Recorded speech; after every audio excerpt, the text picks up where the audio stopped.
इस पार्ट को यहाँ से हम लोग लिखना शुरू कर देते हैं। List of queries in secure. तो इसमें लिखा गया आपका DDL का सारा क्वेरीज का नाम, ये आपको आता है यूज़ करना। बस ये देख लो, DML में मेन क्वेरीज क्या होगा, इंसर्ट, क्या होगा, इंसर्ट होगा, इंसर्ट के बाद क्या होगा, सेलेक्ट होगा, और क्या होगा, डिलीट होगा, और अपडेट होगा, है ना। ये 4 क्वेरीज मेन किसका है, DML का है। और DML के क्वेरीज के बाद फिर बारी किसकी आती है, हाँ, DCL की। अब DCL को क्या बोलते हैं, डेटा कंट्रोल लैंग्वेज बोला जाता है। और DCL में कौन कौन सा क्वेरीज आ जाता है आपका, हाँ, क्या बोलेंगे इसको, ग्रांट और रिवोक, मतलब किसी को परमिशन देने या परमिशन उससे छीनने। उसके बाद क्या हो जाता है, ट्रांजैक्शन कंट्रोल लैंग्वेज। क्या होता है,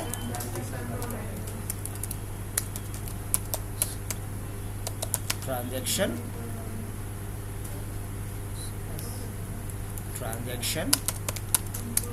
कंट्रोल लैंग्वेज।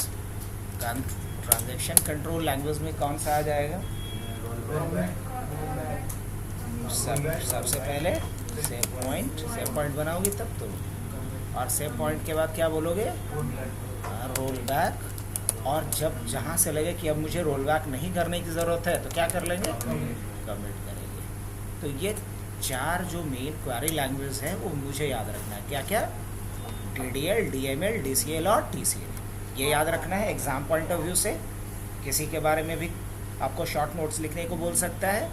और जब आप कहीं काम करने के लिए सोच रहे हो कि मुझे किसी ऑर्गेनाइजेशन के अंदर काम करना है, तो आपको ये सारा काम करना पड़ सकता है। चाहे उस SQL को सेटअप करना हो, SQL को ओपन करना हो, स्टेटस चेक करना हो, अकाउंट के लिस्ट को देखना हो, अकाउंट बनाना हो, डिलीट करना हो। हालांकि अकाउंट बनाना वगैरह इसमें मैं नहीं लिखा हूँ, क्या, view list of user account created over, और उसके अलावा क्या आना चाहिए, create user account over SQL server, उसके ऊपर बनाना भी तो आना चाहिए, फिर डिलीट करना आना चाहिए, फिर डेटाबेस का लिस्ट देखना आना चाहिए, डेटाबेस बनाना आना चाहिए, डेटाबेस को ओपन करना आना चाहिए। ये सारा कुछ आपका कंप्लीट रहना चाहिए। अब इसमें से कोई डाउट है किसी को, हमने कल ऐसे पॉइंट नंबर 24 तक किया है, प्री कैलकुलेटेड हम लोग बनाए थे। ये बड़ा इंपॉर्टेंट एक ऑप्शन हो जाता है। हालांकि इसकी भरपाई हम ट्रिगर से भी कर सकते हैं। सब क्वेरीज ये बड़ा इंपॉर्टेंट होता है जब बड़े डेटा सेट पे काम करना होता है। तो कहाँ काम करना होता है, तो बड़े डेटा सेट पे काम करना होगा, तो वहाँ सब क्वेरीज और जॉइंस का ज़रूरत पड़ता है। सब क्वेरीज एक्चुअल में होता क्या है, तो जब हम क्वेरीज के अंदर क्वेरीज चलाते हैं तो उसी को क्या कहते हैं, सब क्वेरीज। अब इसका ज़रूरत कहाँ पड़ता है, तो इसका ज़रूरत पड़ता ये है कि अगर मान लिया जाए कि हम एक क्वेरीज में जो कंडीशन पास कर रहे हैं, जो क्लाउज पास कर रहे हैं, वो हमें नहीं पता, वो एक क्वेरी को चला करके ही रिट्रीव किया जा सकता है। मतलब एक क्वेरीज को जब चलाएंगे तो जो रिजल्ट मिलेगा वही दूसरे क्वेरीज का क्या होगा, कंडीशन होगा। तो क्या बोलेंगे इसको, कि हमें यहाँ पे क्वेरीज के अंदर क्वेरीज चलाने हैं। अगर क्वेरीज के अंदर क्वेरीज चलाएंगे तो क्या कहलाएगा, वही कहलाएगा सब क्वेरीज। अब इसका एग्जाम्पल देख ले क्या, कि सब क्वेरीज के लिए क्या होगा। अगर मान लिया जाए कि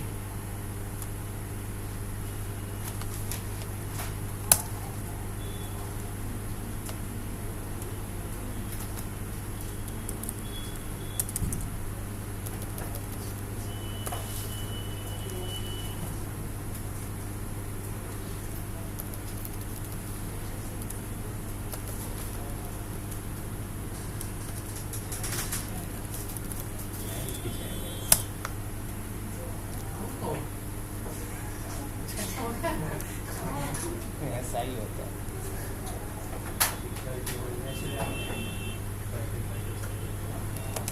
स्टूडेंट आईडी डाल देते हैं, नेम डाल देते हैं,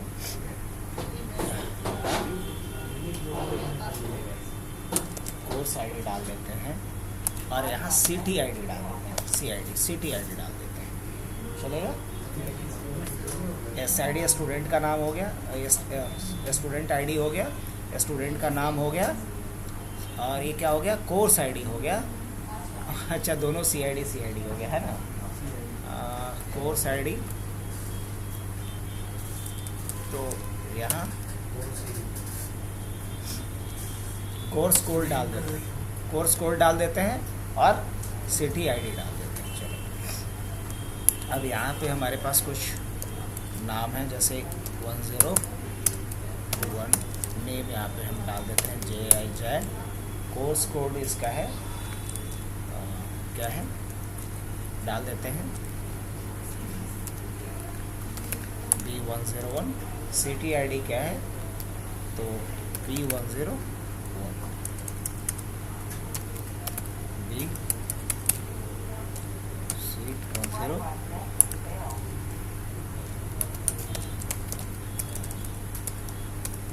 H102, कोर्स कोड B101, और मान लो तो इसका CTID क्या है, हाजीपुर का है 102, H103, B101, और ये डेल्टा का कोड 3 दे देते हैं, है ना।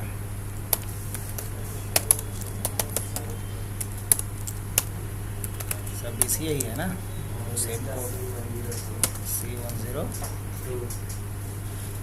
कैसे देंगे, हाँ? कौन? श्री हाजीपुर है, पटना है।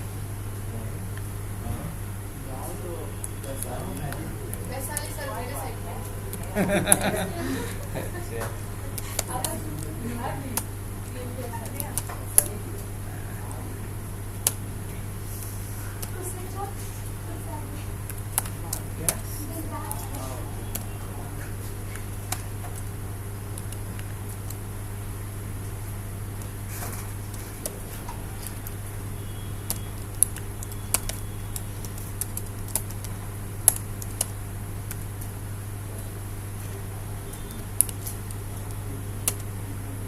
अच्छा, ये भी हाजीपुर तरफ ही डाल देते हैं, मतलब आदि वाले में C102।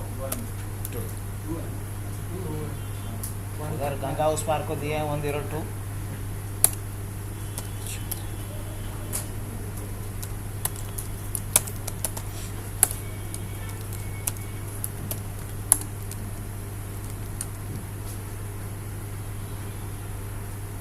पटना को क्या दिया है,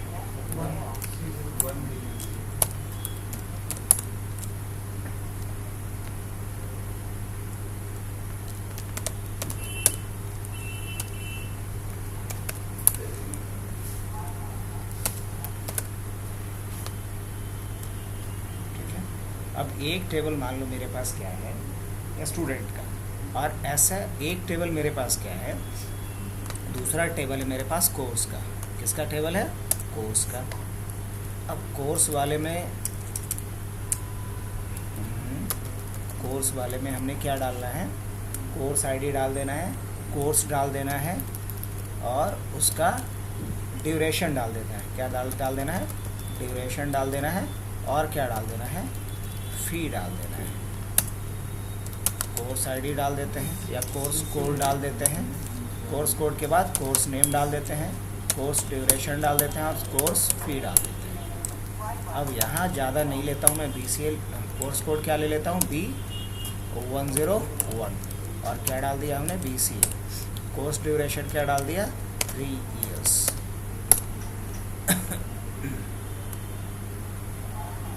कोर्स फी क्या डाल दिए, मान लो 2 lakhs। 20,000 है कि 2 लाख हो गया, 2 लाख। B102 और B.Tech डाल देते हैं ना। अब जो B.Tech के लिए हमने डाला है वो कितना डाल देते हैं, 4 years का, और इसके लिए फी डाल देते हैं 4 lakhs का। 4 लाख हो गया है, हो गया। और B103 ये BBA के लिए दे देते हैं, कितना 3 इयर्स का, और इसका फी डाल देते हैं कितना 1,75,000। बस इतना ही रखते हैं। और इसके बाद बात करते हैं फिर किसका, CTID का। क्या डालते हैं, CTID और plus name of city, name of city,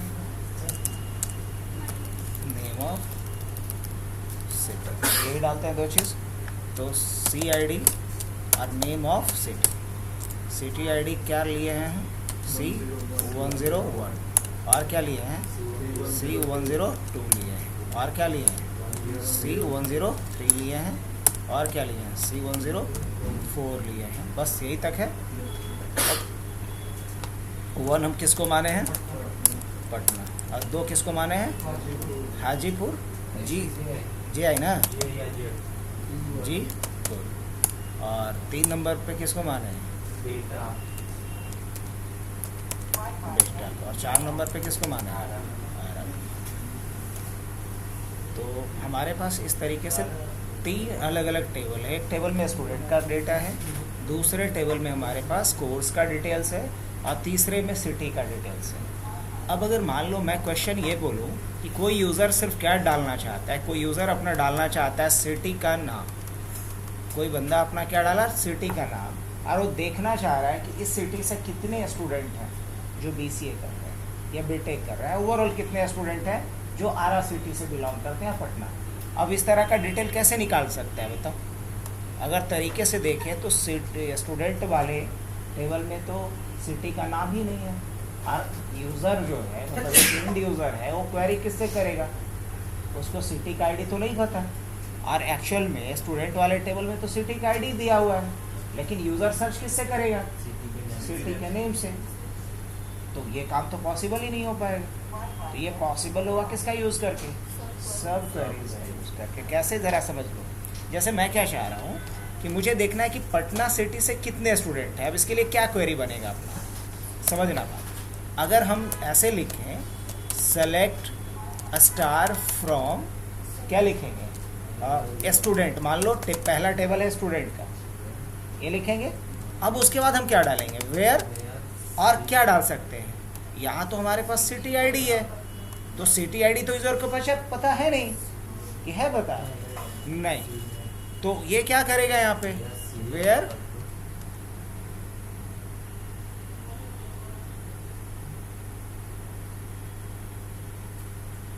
हाँ। अब इसके बाद यहाँ बेस टेबल जो है 2 है, और डिराइव 1 है जो स्टूडेंट वाला हुआ। अब इसमें से हम लोग सेलेक्ट स्टार फ्रॉम क्या करेंगे, स्टूडेंट वेयर। अब इसमें तो हमारे स्टूडेंट वाले में क्या है, CID ही ना है, तो हम क्या डालेंगे, CID इक्वल टू, अब यूज़र को तो CID मालूम है नहीं, वो तो सिटी का नाम डालेगा। तो अब लिखेंगे यहाँ पे क्या, ब्रैकेट में डाल करके वेयर, अब लिखेंगे यहाँ सेलेक्ट, और फिर सेलेक्ट स्टार क्यों, हमको उससे क्या निकालना है, अब हमको निकालना है सिटी का नाम, नेम ऑफ सिटी। तो हम क्या डालेंगे, हमको NOC चाहिए, क्या चाहिए, या CID चाहिए, तो हम क्या लिखेंगे, CID। तो हम लिखेंगे सेलेक्ट CID, मुझे सिर्फ CID रिटर्न करो। मैं सेम एग्जांपल करके लाइव दिखा रहा हूँ अभी। सेलेक्ट CID, और क्या डालेंगे, फ्रॉम, और ये जो टेबल है कौन सा है, सिटी, और वेयर क्या डालेंगे, वेयर सिटी इक्वल टू, और क्या सोचा था हमने, जो नेम यूज़र डालना चाहता है, वेयर सिटी इक्वल टू। तो ये पहला क्वेरी है जो चलेगा, और ये क्वेरी क्या रिटर्न करेगा, पटना का CID रिटर्न कर देगा, और यहाँ से वो CID जब मैच करेगा उन्हीं सारे स्टूडेंट का डिटेल प्रिंट कर देगा। तो एक क्वेरीज मेरा कौन सा हुआ, ये वाला, और दूसरा क्वेरी कौन सा हुआ, ये वाला। तो जो पहला क्वेरी का आउटपुट होगा वो दूसरे क्वेरी के लिए इनपुट का काम करेगा, और इसी को क्या कहेंगे, सब क्वेरी। समझ में आया इंपॉर्टेंस, क्योंकि एक टेबल में सारा डेटा, सफिशिएंट डेटा होना पॉसिबल नहीं है। अगर एक ही टेबल में सारा डेटा हम पटक देंगे तो जो डेटाबेस का बेसिक सिद्धांत है उसी को हम वायलेट कर देंगे, क्योंकि डेटाबेस क्या कहता है, एक लॉजिकल डेटा को एक टेबल में रखिए, दूसरे लॉजिकल डेटा को दूसरे टेबल में रखिए, और अगर इन दोनों में कोई रिलेशन है तो दोनों को आपस में क्या कर दीजिए, लिंक कर दीजिए। ये बेसिक फंडा होता है डेटाबेस का। और ऐसा क्यों किया जाता है? ऐसा किया जाता है डेटाबेस को नॉर्मलाइज करने के लिए। डेटाबेस जब पढ़ोगे तो बीसीए या बीटेक में एक सवाल जरूर पूछा जाता है नॉर्मलाइजेशन का। क्या पूछा जाता है? नॉर्मलाइजेशन का। अभी हम लोग तो टू द पॉइंट से प्रैक्टिकल कॉन्सेप्ट पे आ रहे हैं ना, डेटाबेस का थ्योरी बहुत डीपली नहीं देखेंगे। डीपली जब थ्योरी की बात करेंगे तो उसमें एक टॉपिक बड़ा इंपॉर्टेंट होता है, नॉर्मलाइजेशन। पूछा जाता है कि डेटाबेस नॉर्मलाइजेशन क्या होता है, क्यों किया जाता है नॉर्मलाइजेशन, और नॉर्मलाइजेशन के कितने फेज होते हैं। ये 2-3 सवाल बड़ा बेसिक है जो पूछा जाता है। अगर कोई डेटाबेस का पुराना साल का सवाल है तो पलट के देखना जरूर, नॉर्मलाइजेशन से एक सवाल दागेगा। जैसे नॉर्मलाइजेशन के 4 फेज होते हैं मिनिमम, 1NF, 2NF, 3NF और BCNF, है ना। अब इन सब के बारे में थ्योरी अगर पढ़ें तब तो गुड, नहीं पढ़ें तो पढ़ेंगे। अब नॉर्मलाइजेशन होता क्या है, तो बोलेंगे कि एक बड़े टेबल को छोटे छोटे टेबल्स में डिकम्पोज करना, ये कहलाता है नॉर्मलाइजेशन। क्या हमने बोला? एक बड़े टेबल को छोटे छोटे टेबल्स में डिकम्पोज करना, मतलब ब्रेक करना, ये कहलाता है नॉर्मलाइजेशन। अब नॉर्मलाइजेशन क्यों किया जाता है? ताकि रिडंडेंसी को रिमूव किया जाए, क्योंकि डेटाबेस में रिडंडेंसी नहीं चाहिए। तो डेटाबेस से रिडंडेंसी को हटाने के लिए ही किसका इस्तेमाल किया जाता है? नॉर्मलाइजेशन का। अब एक एग्जांपल देखो ना, जैसे मान लो कि मैं क्या करता है यहीं पे कि ये जो 3-4 कॉलम है ना, इसी टेबल में 4 कॉलम और जोड़ देता है, तो यहाँ क्या होता है? रिडंडेंसी होता कि नहीं? बिल्कुल होता। करके दिखाएं। और नहीं तो अगर इन्हीं को ब्रेक कर दिए तो रिडंडेंसी क्या हो गया? खत्म। तो ये मान के चलो कि 3 अलग अलग टेबल नहीं था, तीनों एक ही टेबल था, मैंने तीनों टेबल को क्या कर दिया? तोड़ दिया। तो ये जो हमने ब्रेक किया एक बड़े टेबल को 3 छोटे छोटे टेबल्स में, ये क्या कहलाएगा? यही कहलाता है नॉर्मलाइजेशन। तो नॉर्मलाइजेशन क्या होता है? A process to decompose a large table और a table having multiple kind of logical data, or a table having multiple kind of logical data into separate tables is called normalization। जब वैसे एक बड़े table को जिसमें कि multiple logical data रखा गया है जो रिडंडेंसी को रेज कर रहा है, उसी को हम लोग मल्टीपल टेबल्स में जब ब्रेक करते हैं तो ये प्रोसेस क्या कहलाता है? नॉर्मलाइजेशन। और नॉर्मलाइजेशन क्यों किया जाता है? ताकि टेबल में रिडंडेंसी ना आए, है ना। और डेटाबेस में अगर रिडंडेंसी आएगा तो वहाँ डेटाबेस के साथ काम करने में हमें कुछ दिक्कतें आएंगी, और उन्हीं दिक्कत को एनामॉली बोला जाता है। क्या बोलते हैं? एनामॉलीज। चाहे इंसर्ट करेंगे तो भी एनामॉली आएगा, डिलीट करेंगे तो भी आएगा, अपडेट करेंगे तो भी आएगा। तो एनामॉलीज को रिमूव करने के लिए जरूरत किसकी पड़ी? नॉर्मलाइजेशन का। अब डेटाबेस से रिडंडेंसी को अचानक से नहीं हटा सकते, उसको फेज बाय फेज हटाना पड़ता है। और जो फेज बाय फेज डेटाबेस को हम लोग नॉर्मल करते हैं, नॉर्मल करने का जो प्रोसेस है वही कहलाया नॉर्मलाइजेशन। तो डेटाबेस को नॉर्मलाइज करने में टोटल कितना फेज इन्वॉल्व होता है? 4। और जो आखिरी फेज होता है वही कहलाता है बॉयज कॉर्ड्स नॉर्मल फॉर्म, या उसको BCNF कहा जाता है। तो सवाल भी कई बार पूछा जाता है कि कौन से फेज में, नॉर्मलाइजेशन के किस फेज में रिडंडेंसी पूरी तरीके से रिमूव हो चुका होता है डेटाबेस से, तो बोलेंगे BCNF। ये सुना हुआ लग रहा है? ऐसा टर्म है सुना हुआ? हाँ? तो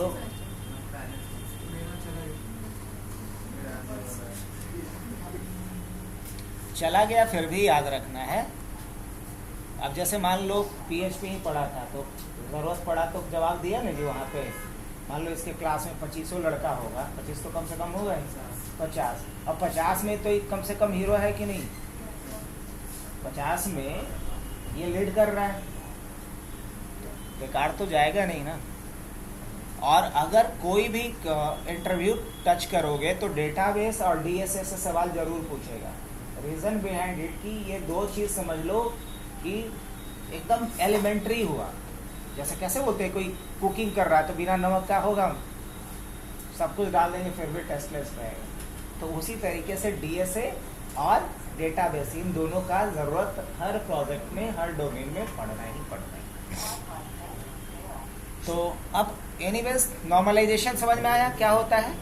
नॉर्मलाइजेशन क्यों करते हैं समझ में आ गया? नॉर्मलाइजेशन कितने फेज में होता है? अब इसका कुछ न्यूमेरिकल्स भी होता है, मतलब इस पे हम लोग कुछ एग्जाम्पल्स भी करेंगे। अभी तो मोटा मोटी बस मैं समझाया हूँ, इस पे कुछ एग्जाम्पल्स करेंगे कि हम एक टेबल लेंगे, आपको उसको नॉर्मलाइज करके हमें दिखाना है कि कितने फेज में आपने नॉर्मलाइज किया। फिर ये पता होना चाहिए कि 1NF में होता क्या है, 2NF में क्या होता है, 3NF में क्या होता है और BCNF में क्या होता है। सारे फेज में तो कुछ ना कुछ काम ही होगा ना, अलग अलग तरीके होंगे डेटा को नॉर्मलाइज करने का। तो चलो ये तो थ्योरेटिकल पार्ट है, फिलहाल हम लोग अभी जो रिकॉर्ड कर रहे हैं उसमें प्रैक्टिकल को ज़्यादा कवर करते हैं। तो ये समझ में आया आपको सब क्वेरीज क्या होता है?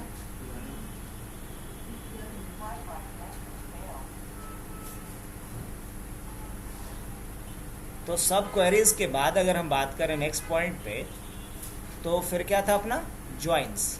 अच्छा, ज्वाइन का जरूरत क्यों पड़ता है? ज्वाइन का क्या नीड है?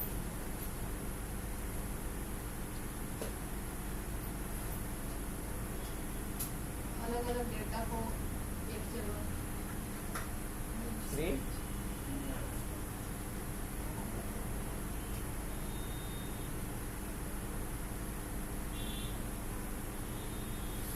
तो बता ही सकता है। ज्वाइंस का यूज किया जाता है किस पर्पज से? तो बोलेंगे कि ज्वाइन का यूज किया जाता है अगर मान लो कि एक टेबल में हमारे पास सिर्फ इंफॉर्मेशन किसका है, चलो इसी टेबल को देखते हैं। इसमें हमारे पास इंफॉर्मेशन क्या है? स्टूडेंट आईडी है, स्टूडेंट का नाम है, कोर्स कोड है और CID। अब हम चाहते हैं कि नहीं, मेरे को ऐसा नहीं देखना है, मुझे जो देखना है स्टूडेंट का डिटेल, उसमें क्या होना चाहिए? स्टूडेंट का डिटेल में स्टूडेंट आईडी होना चाहिए, स्टूडेंट नेम होना चाहिए, फिर उसका सीधा क्या होना चाहिए? कोर्स होना चाहिए, और क्या होना चाहिए? सिटी होना चाहिए। फिर से मैं रिपीट करूं, मैं चाह रहा हूं कि स्टूडेंट का डिटेल्स मुझे दिखे, लेकिन उसमें कॉलम क्या होना चाहिए? स्टूडेंट आईडी होना चाहिए, स्टूडेंट नेम होना चाहिए, कोर्स नेम होना चाहिए और सिटी होना चाहिए। लेकिन ऐसा तो है नहीं। अब हमारे पास यहाँ तो कोर्स कोड है और सिटी का कोड है, तो क्या करना पड़ेगा? अब मुझे यहाँ से डेटा, मतलब इस कोर्स कोड के अकॉर्डिंग कोर्स का नाम निकाल के लाना पड़ेगा जो दूसरे टेबल में रखा गया है, और ये जो सिटी आईडी है इसके अकॉर्डिंग मुझे तीसरे टेबल से क्या निकाल के लाना पड़ेगा? सिटी का नाम लेके आना पड़ेगा। तो ऐसा करने के लिए मुझे ज्वाइंस का इस्तेमाल करना होता है। किसका इस्तेमाल करना होगा? ज्वाइन का। मतलब कि ये कि मुझे एक साथ मल्टीपल टेबल से डेटा को कॉन्कैटिनेट करके अगर एक सिंगल आउटपुट के रूप में दिखाना हो तो इसके लिए ज्वाइंस का जरूरत है। याद रहेगा, मल्टीपल टेबल से डेटा को मिला करके कॉन्कैटिनेट करके एक सिंगल रिपोर्ट्स में सारे डेटा को दिखाना हो, इसके लिए ज्वाइंस का इस्तेमाल किया जाता है। ज्वाइन का मतलब ऐसे भी क्या होता है? जोड़ना, मिलाना। तो मेरे पास कुछ डेटा पड़ा हुआ है पहले टेबल में, कुछ डेटा पड़ा हुआ है दूसरे टेबल में, कुछ डेटा पड़ा हुआ है तीसरे टेबल में। अब इन तीनों टेबल से डेटा को मिला करके एक साथ मुझे दिखाना है। अब डेटा को दिखाने का मतलब जो होता है वो मिला के दिखाने का दो मतलब होता है, याद रखिएगा हमेशा वाइडर प्रोस्पेक्टिव में। एक होता है V स्टैक, एक होता है H स्टैक। एक वर्टिकल स्टैकिंग, एक होता है हॉरिजॉन्टल स्टैकिंग। तो ये जो जॉइंट्स की बात मैं कर रहा हूँ, यहाँ क्या होता है, वर्टिकल की हॉरिजॉन्टल, क्या बोलेंगे, वर्टिकल स्टैकिंग की बात करें, क्या बोलेंगे, वर्टिकल स्टैकिंग। मतलब ये वाला के बाद ये वाला कॉलम जोड़ देना। हॉरिजॉन्टल मतलब पड़ा हुआ है ना, वर्टिकल मतलब खड़ा हुआ। तो यहाँ हम लोग वर्टिकल स्टैकिंग करते हैं, किसका यूज करके, जॉइंट्स का यूज करके। अब मान लो इसी को हम लोग इम्प्लीमेंट करके दोनों देखें, ज्वाइन और सब क्वेरीज, ये दो इंपॉर्टेंट टॉपिक है भी, पहले इसको कवर कर लेते हैं।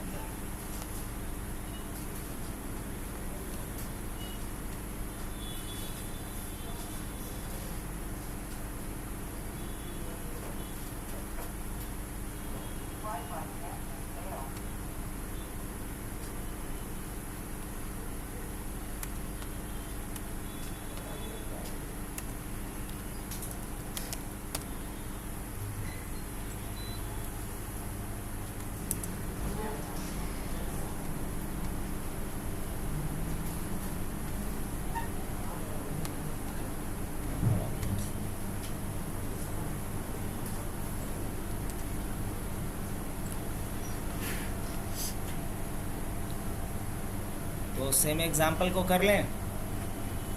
सेम एग्जाम्पल करने के लिए टेबल भी बनाना पड़ेगा उस हिसाब से। कल कौन से नाम से डेटाबेस बना था,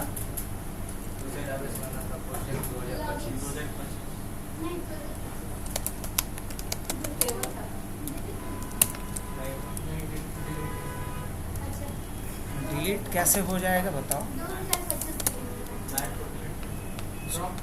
ये था।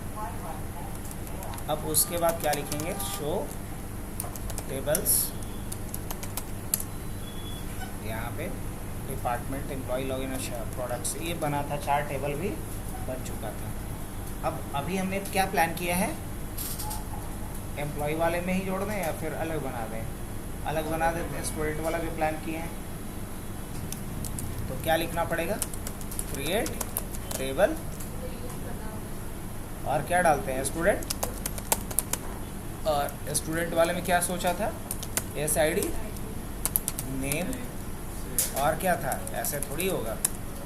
उसके बाद इसका टाइप भी लिखना पड़ेगा ना, 100 की, और उसके बाद नेम, varchar कितना, 100, और क्या कर देते हैं, नॉट नल, और क्या दे देते हैं, और क्या सोचे थे, कोर्स कोड समझा था, CC, और CC भी क्या होगा, varchar कितना। लेकिन इसके लिए लिंक करना भी पड़ेगा। पहले कौन सा बना लेना पड़ेगा, हाँ, पहले क्या बनाना होगा, क्रिएट टेबल कोर्स, और कोर्स में क्या डालना पड़ता है, कोर्स कोड डाल देते हैं, CC, और CC क्या होगा, varchar कितना, 100, और क्या डाल दिया जाए, प्राइमरी, क्या दूसरा क्या डाल दिया जाए, कोर्स नेम, ये भी क्या डाल दिया जाए, varchar, और इसको क्या डाल दिया जाए, नॉट नल, और उसके बाद कोर्स फी, CF डाल देते हैं। ये क्या रहना चाहिए, इंटीजर रहना चाहिए, बस बन गया एक। अब उसके बाद क्या, क्रिएट टेबल कौन सा, सिटी, और सिटी में क्या डालना है, CID, varchar, प्राइमरी की, ये सबको आ रहा है ना समझ में। और नेम ऑफ सिटी, ये भी क्या चला जाएगा, नॉट नल, नॉट नल, ये भी हो गया। अब मुझे क्या करना है, इसमें भी एक थोड़ा नया कॉन्सेप्ट हम लोग इम्प्लीमेंट करने जा रहे हैं। इसमें नया क्या इम्प्लीमेंट करने जा रहे हैं कि जो हम बनाएंगे अभी डिराइव टेबल, उसका 2 बेस टेबल होगा, नहीं मतलब इसमें 2 फॉरेन की हम लोग यूज़ करेंगे। क्या, तो क्या लिखना पड़ेगा इसके लिए, क्रिएट टेबल, और टेबल क्या बनाना है, स्टूडेंट, और स्टूडेंट में क्या डालना है मुझे, स्टूडेंट ID डाल देना है, क्या होगा, varchar होगा, और कितने कैरेक्टर का डाल दिया जाए, प्राइमरी की डाल दिया जाए। उसके बाद क्या डाल देते हैं, नेम डाल देते हैं, varchar 100 और रहने देते हैं। अब उसके बाद फिर क्या डालना था, कोर्स कोड डालना था। और ये क्या होगा, वैर कैर कितना 100 और कॉमा दे करके फिर क्या डालना था, कोर्स आईडी है ना। किसको फॉरेन की बनाना है, कहाँ हो कॉमा,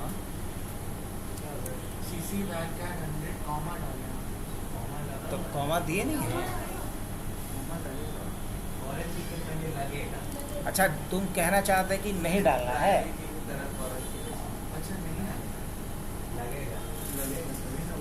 फॉरेन की के किसको बनाना है, CID यहाँ सीसी ने बनाई है।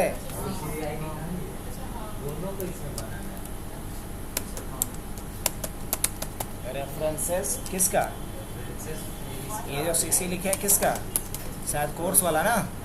आप कोर्स में क्या था वहाँ पे, एक हो गया। अब क्या लिखेंगे, CID और क्या होगा, वैर कैर कितना 100 और अब क्या लिखेंगे, फॉरेन की। और ये फॉरेन की इस बार किसको बनाना है, CID को। और रेफरेंसेस किसका यूज़ करेगा, ये सिटी का, सिटी का क्या, CID का। और कुछ बचा नहीं बचा।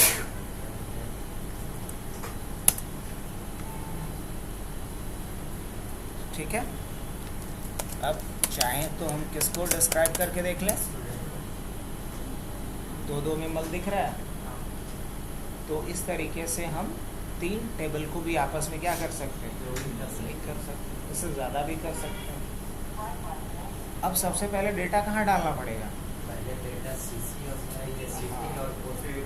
पक्का लो डेटा डाल दो, तो डाल सकता है, वो भी तो हम लिख ही चुके हैं।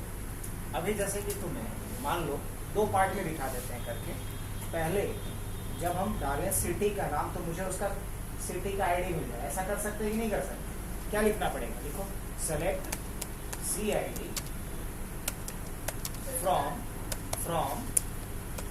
From city where city equal to Hajipur, या चलो पढ़ना सेमीकोलन। तो ये अच्छा नेम ऑफ सिटी था, NOC था, लिखो लिखो NOC।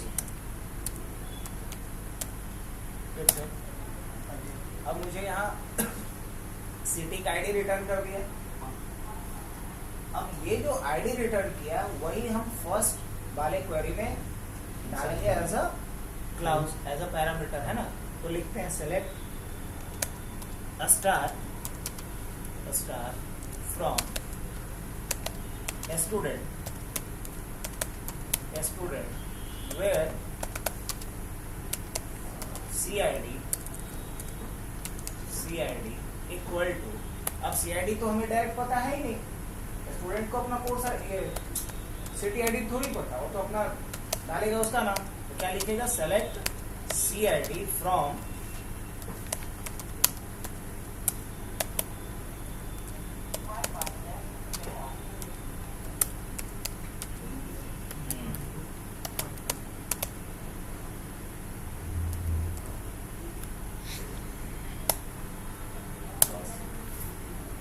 समझ में आया। तो यहाँ हमने सब क्वेरीज का यूज किया। अब इससे पता चला मुझे कि ऐसे कितने स्टूडेंट हैं हमारे जो कहाँ से बिलोंग करते हैं, पटना से। अगर स्टार के जगह पे हम सिर्फ नेम लिखते तो नेम आता, और अगर SID लिखते तो SID आता। लेकिन अगर मान लो नेम के बाद मुझे कोर्स चाहिए था, CC नहीं चाहिए था, कोर्स चाहिए था, और यहाँ सिटी चाहिए था, तो हम किसका इस्तेमाल करेंगे, तो किसका इस्तेमाल करेंगे, आप समझ में आ रहा है ज्वाइन का क्या यूज है। चलो एक लाइन और ज्वाइन कर लेते हैं, उसके बाद लंच ब्रेक कर लेंगे। गुड, उसके बाद ट्रिगर बच जाएगा।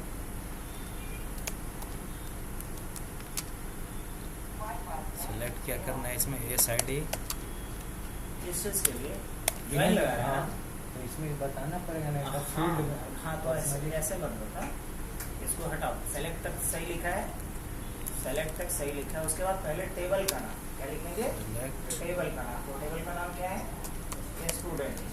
तो स्टूडेंट डॉट क्या लिखेगा, एस आई डी, हाँ S I D comma student dot name, comma, और उसके बाद क्या चाहिए मुझे, ये सिटी डॉट उसके बाद कोर्स चाहिए, सुनो ना, तो लिखो कोर्स डॉट कॉमा छूट रहा है, कोर्स डॉट कोर्स वाले में क्या था, कोर्स का नाम के लिए क्या कॉलम का नाम लिए थे, सी एन कोर्स सीएन लिए थे ना, बहुत बढ़िया, कॉमा। और अब जो मुझे चाहिए नेक्स्ट कॉलम वो कहाँ से चाहिए, सिटी वाले से, तो लिखेंगे सिटी डॉट एनओसी, बहुत बढ़िया। अब स्पेस देंगे, ये मैं ज्वाइंस के लिए लिख रहा हूँ क्वेरी, है ना, तो मैंने बोला ये कॉलम का डेटा दिखाओ, और उसके बाद रुको जरा, अभी स्क्रीनर को हटाओ, पहले टेबल का नाम लिखो स्टूडेंट, अब उसके बाद लिखेंगे इनर ज्वाइन, और उसके बाद क्या डालेंगे, दूसरे टेबल का नाम सिटी, और उसके बाद लिखेंगे ऑन, और लिखो स्टूडेंट डॉट,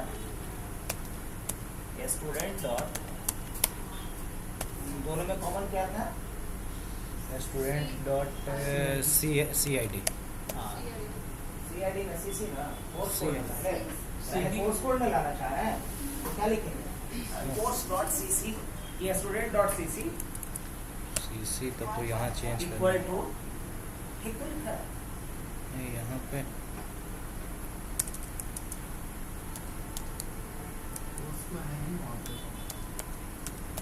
यहाँ भी फिर वो लिखना है। हाँ यहाँ कोर्स होगा ना,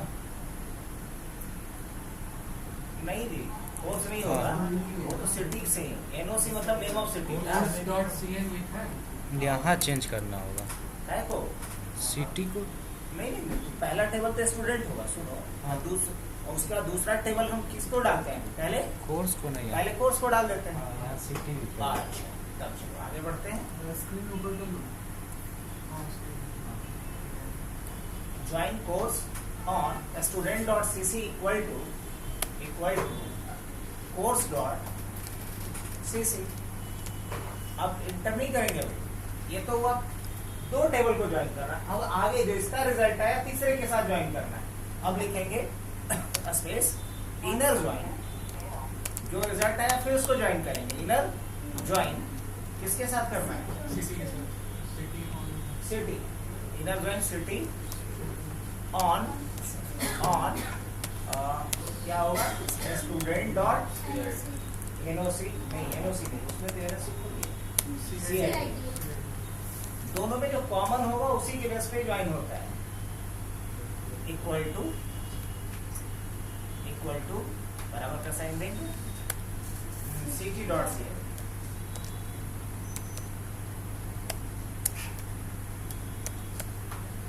सेमीकोलन प्लस सिंटैक्स कंप्लीट हो गया, लेकिन कुछ एरर है,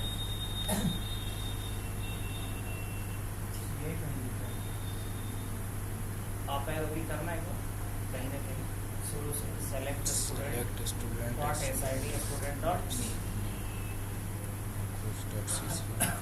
course dot city dot NOC, और फिर क्या है स्टूडेंट इनर ज्वाइन, क्या किया हूँ मैं, ज्वाइन स्टूडेंट को ज्वाइन करो, नाम सब सही है, मैं उसी में गलती होगा, कॉमा इनर ज्वाइन, हाँ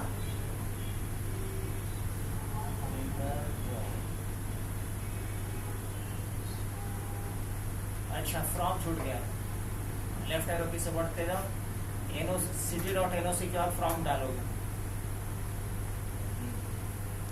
वही हो गया, देखो ना ऐसा सेलेक्ट स्टार के जगह पे कॉलम का नाम डालें, फ्रॉम पहले टेबल का नाम डालेंगे, इनर ज्वाइन फलाना, एंटर करो, सिंटैक्स वही है जो बेसिक्स पढ़ते आए हैं, इसी में थोड़ा कॉम्प्लिकेट करना है अपना लॉजिक डाल के, समझने चाहिए था अपने को। पीएच तगड़ा यूज हुआ किसका? इनर जॉइंट का और अब मुझे यहाँ से एक ही टेबल में सारा डेटा आ गया, ऐड पड़ा हुआ नहीं, अलग अलग टेबल में पड़ा हुआ है, बस ज्वाइन लगा करके मैंने डेटा एक जगह लेकर के आया। कि जिसका स्टूडेंट आईडी 101 है, उज्जैन है, बीसीए में है, पटना से है, आदि S102 है, बीसीए है, हाजीपुर से है, so on। तो दो इम्पोर्टेंट यूज हमने सीखा, सब क्वेरीज है इनर जॉइंट ज्वाइंस का। अब तीसरा जो इम्पोर्टेंट यूज होता है, एडवांस यूज, जिसको बोलते हैं ट्रिगर। ट्रिगर। क्या होता है ट्रिगर? ट्रिगर क्यों यूज करते हैं, याद है किसी को? सुना हुआ लग रहा है? तुम्हारा तो सुना, पढ़ा भी, मैंने भी पढ़ी है। ट्रिगर का यूज किया जाता है। अच्छा, ट्रिगर क्या होता है? बहुत लोगों को बोलते हुए सुना होगा, वो हमको ट्रिगर मत करो, है ना, या वो ट्रिगर किया इसलिए हमने ऐसा रिएक्ट किया। ट्रिगर मतलब क्या होता है? हाँ, ट्रिगर मतलब, ट्रिगर होने का मतलब है कि after trigger some kind of activities will be performed automatically as soon as trigger will fire, है ना, या trigger will click।